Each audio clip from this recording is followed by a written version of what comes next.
Alhamdulillahi Rabbil Alamin wassalatu wassalamu ala Rasulillahi Karim wa ala alihi wa ashabihi ajma'in. Amma ba'd. Tumalakay ulit tayo ng mga bagay, gawain ay pinagbabawal sa Islam. Ang pagpasok sa masjid pagkatapos kumain ng bawang o sibuyas. Ang Allah subhanahu wa ta'ala ay nagsabi sa pinakamalapit nitong kahulugan sa Tagalog. Matatagpuan ito sa Suratul A'raf, Aya 31. O anak ni Adam, kunin ninyo ang inyong mga palamuti sa pamamagitan ng pagsuot ng inyong malilinis na kasuotan tuwing kayo ay nasa masjid, puok, dasalan o nagdarasal. Nakita ang batayan na ito sa Suratul A'raf, Aya 31. Ang sabi ni Jabir, ang sugo ng Allah ay nagsabi, sino mang kumain ng sibuyas at bawang, ilayo ninyo siya sa amin, o ilayo ninyo siya sa masjid, bahay sambahan, at manatili sa kanyang bahay. Inulat ni Al-Bukhari at makikita rin sa Al-Fat. Ayon sa salaysay na naitala ni Muslim, ang Propeta Muhammad sallallahu alaihi wasallam ay nagsabi, sino mang kumain ng sibuyas o bawang, huwag siyang palapitin sa aming masjid, sapagkat ang mga anghel ay napipinsala sa anumang nakakapinsala sa anak ni Adam. Iniulat ni Muslim. Isang araw ng Biyernes, si Umar ibn al-Khattab ay nangaral sa mga tao at kanyang sinabi, o mga tao, kayo ay kumakain ng dalawang bagay na sa palagay ko ito ay nagmula sa masamang halaman, sibuyas at bawang. Nakita ko ang sugo ng Allah nang mapansin niya ang amoy na ito na nagmula sa isang lalaki sa masjid. Inatasan niya itong lumabas at pumunta sa al-Baqi. Sino mang nagnais kumain ng mga bagay na ito ay hayaang lutuin niya ang mga ito hanggang sa mawala ang amoy nito. Ang dalil na ito ay matatagpuan at inulat ni Muslim sa kanyang Sahih. Maaari ring nating ibilang dito yung mga taong pumupunta sa masjid pagkagaling sa kanilang mga trabaho nang may di ka nais-nais na amoy na nagmumula sa kanilang mga kilikili at medyas. Higit na malala rito yung mga taong humihit-hit ng sigarilyo bago pumunta sa masjid at abalahin ang mga sumasamba sa Allah, tao man o mga anghel, sanhi ng masamang amoy na dulot ng kanilang paninigarilyo. Sunod nating talakayin ay ang zina, bawal na ugnayang sexual.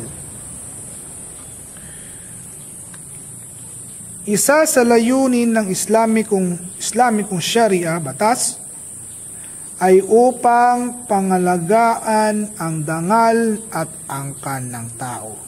Kaya ang zina, bawal na ugnayang sexual, ay ipinagbawal Kaugnay nito, ang Allah subhanahu wa ta'ala ay nagsabi, at huwag kayong lumapit sa bawal na pagtatalik.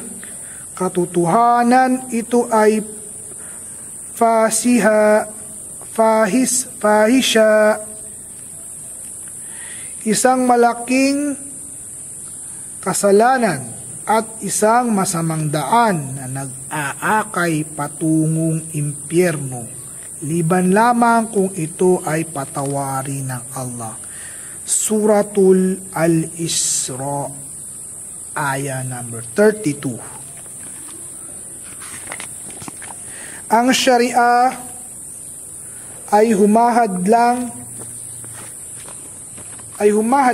sa lahat ng daan at paraan na maaaring mag-akay sa paggawa ng zina sa pamamagitan ng pagpapatupad na hijab, belo sa mga kababaihan at pagbaba ng paningin at pagbabawal ng solong pakikipag-usap sa hindi mahram, babaeng maari mong pakasalan at iba pa.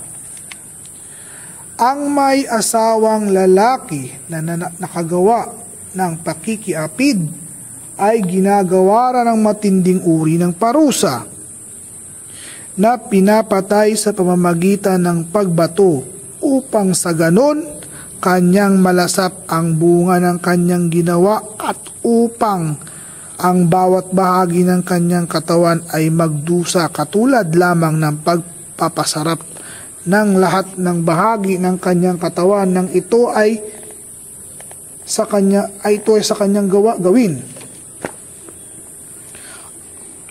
Nang ito ay kanyang gawin, ang paggawa ng illegal na sexual. Ang mapangalunyang binata ay pinarurusahan ng 100 hagupit na nasasaad sa Sharia. Dagdag pa sa kahihiyang kanilang haharapin ng ang parusang ito ay sasaksihan ng mga mananampalataya at ang kahihiyang magtataboy sa kanila mula sa kanilang bayan at ang pinangyarihan ng krimen sa loob ng buong isang taon. Hingil sa parusa sa libingan ang mga lalaki at babaeng nagkasala ng zina, pangangalunya ay ilalagay sa pugon na ang itaas ay makipot at ang ibaba ay malawak at sa ilalim nito ay may apoy at sila'y pawang nakahubad doon. Kapag ang init ng apoy ay tataas, sila ay hihiyaw at papaitaas hanggang sa halos lumabas na sila sa itaas nito.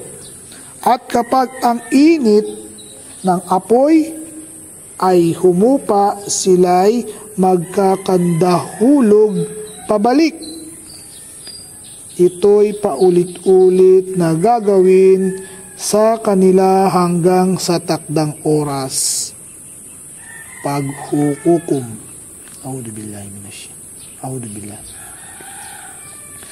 Ang matindi pa rito ay kapag ang isang tao ay patuloy sa paggawa ng pangangalunya kahit siya'y matanda, na bagaman binigyan siya ng Allah subhanahu wa ta'ala ng pagkakataong magsisi sa kanyang mga kasalanan, hindi ito nagawa hanggang sa sumapit ang kanyang kamatayan. Inulat ni Abu Hurairah radhiyallahu an na ang propeta Muhammad sallallahu alaihi wasallam ay nagsabi, may tatlong uri ng tao na hindi kakausapin ng Allah subhanahu wa ta'ala o di kaya'y pupurihin o susulyapan man lamang sa araw ng pagbabagong muli o araw ng paghukom. Sa kanila ay isang masakit na parusa. Ang matandang taong nangangalunya, ang haring nagsisinungaling, at ang mahirap na taong palalo matigas ang kalooban.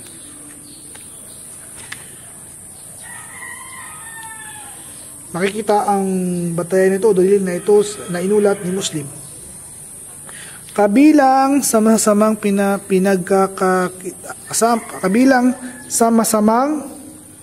pinagkakakitaan ay ang kinita ng bayarang babae mula sa paggawa ng zina o yung tinatawag na prostitute, pangangalunya.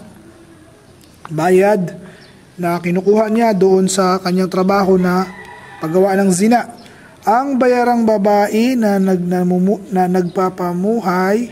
naghahanap buhay sa pamamagitan ng pagbebenta ng kanyang katawan ay walang pag-asang tanggapin ang kanyang panalangin kapag ang pintuan ng kalangitan ay magbubukas sa gitna ng kalaliman ng gabi. Hadith Sahih Al-Jami, ang batayan na ito makikita. Ang kahirapan at pangangailangan ay hindi tuwirang dahilan upang labagin ang hangganang itinakda ng Allah Subhanahu wa Ta'ala. May mga lumang kasabihan, ang mga malayang babae ay gugustuhin pang magutom kaysa kumita sa pamamagitan ng pagpapasuso. Paano pa kaya ang kanyang masilang bahagi ng katawan?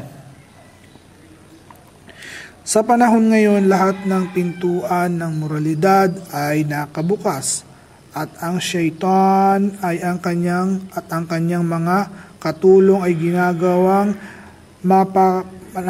napakadali sa tao ang gumawa ng kasamaan. Ito ay sinundan pa ng pagpapalaganap ng tabaruj, walang kakundangang pagbibilad ng katawan. Ang pag-alis ng belo hijab, ang mga belo hijab ng kababaihan, ang pagtingin ng mga bagay na hindi dapat tignan, ang laganap na pagsasama-sama ng lalaki at babae, ang di mapigilang pagdami ng immoral na babasahin at malalaswang pelikula, ang malimit na paglalakbay sa mga bulok na mga bansa, ang pagpapatayo ng mga bahay aliwan, ang patuloy na pagyurak sa dangal at ang pagdami ng bilang ng mga anak sa pagkakaasala at aborsyon. O Allah, hinihiling namin sa iyo na ipakita sa amin ang inyong habag at pangalagaan kami laban sa immoralidad. Hinihiling namin sa iyo na padalisayan ang aming mga puso at panatilihing malinis sa aming sexual na pamumuhay at pangalagaan kami laban sa anumang bagay na haram. Amin. Subhanakallahumma wa bihamdik, asyhadu an la ilaha illa anta, astaghfiruka wa atubu ilaik.